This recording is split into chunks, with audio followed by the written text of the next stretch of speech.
నాగర్ కర్నూలు జిల్లా అచ్చంపేట పట్టణంలోని RTC bus stand ఎదురుగా అమరవీరుల స్తూపం పక్కన గద్దర్ విగ్రహం ఏర్పాటుకు ఎమ్మెల్యే వంశీకృష్ణ భూమి పూజ చేశారు.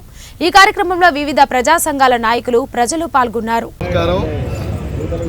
ప్రజా యుద్ధ నౌక, ప్రజా కవి,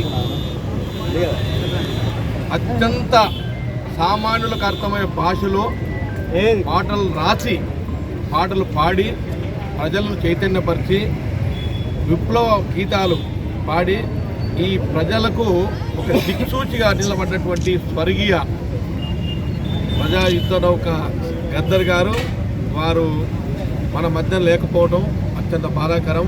అయినప్పటికీ కూడా ఈ నల్లమల్ల ప్రాంతం అంతా కూడా క్రీస్తు చేతులు గద్దర్ గారికి రుణపడి ఉంది.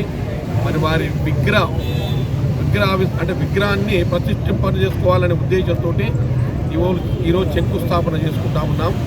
ఇది అచ్చంపేట పట్టణం, అదేవిధంగా కొత్త బస్టాండ్కి ఎదురుగా ఇది అత్యంత ప్రాముఖ్యత గలటువంటి ప్రాంతం ఇది.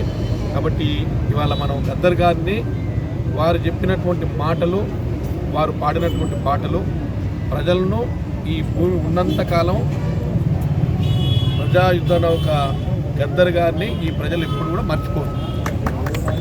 రెండవది ఏమిటంటే ఆ పాటలు వింటేనే ఒక విప్లవం వైపు పయనించాలనేటువంటి ఒక స్ఫూర్తి, అంటే ఉద్యమ స్ఫూర్తిని కలిగించేటువంటి విప్లవ గాయకుడు ఏమంటే మన నవయుగ అంటే ఈ కాలంలో ప్రతి ఒక్కరిని ఉత్తేజపరిచి మీ హక్కుల కోసం పోరాడండి, మేకలుగా బలికాకండి, పురులై పోరాడండి, పోరాడితే పోయేది ఏమీ లేదు, బానిస సంఖ్యలు తప్ప అని ఆ భావన వచ్చే విధంగా వారికి గేయాలు రాయటం.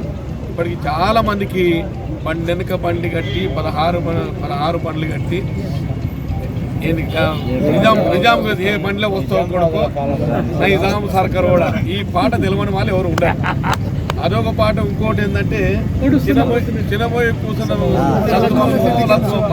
అదొకటి, పొడుస్తున్న పొద్దు మీద కాలమా తెలంగాణ కోరు తెలంగాణమా ఈ పాట. ఇవన్నీ కూడా కొన్ని మాత్రమే ఉదాహరణ చెప్తా ఉన్నాను.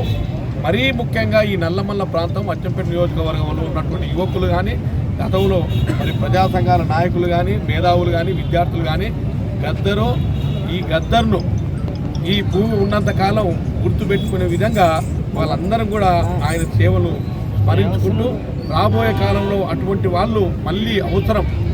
అంటే ఎక్కడ అన్యాయం జరిగినా, ఎవరికి అన్యాయం జరిగినా సమాజం, ఒక మాటలో చెప్పాలంటే సామాజిక విప్లవకారుడు సమాజాన్ని ఉత్తేజపరుస్తూ అందరూ బాగుండాలి, ఈ సమాజం బాగుండాలని చెప్పి తనకు ఉద్యోగం వస్తే కూడా వదిలిపెట్టి, ఆయన వాస్తవంగా ఇంజనీర్ బిఈ పట్టబుచ్చుకొని ఆ కాలంలోనే ఉద్యోగాలు వస్తే ఉద్యోగం నాకు అవసరం లేదు, తృణప్రాయంగా ఉద్యోగాన్ని పక్కకు పెట్టి నేను ప్రజలను చైతన్యం చేస్తాం, వాళ్ళ హక్కుల కోసం పోరాడే విధంగా వాళ్ళని తయారు చేస్తానని చెప్పి ఎన్ని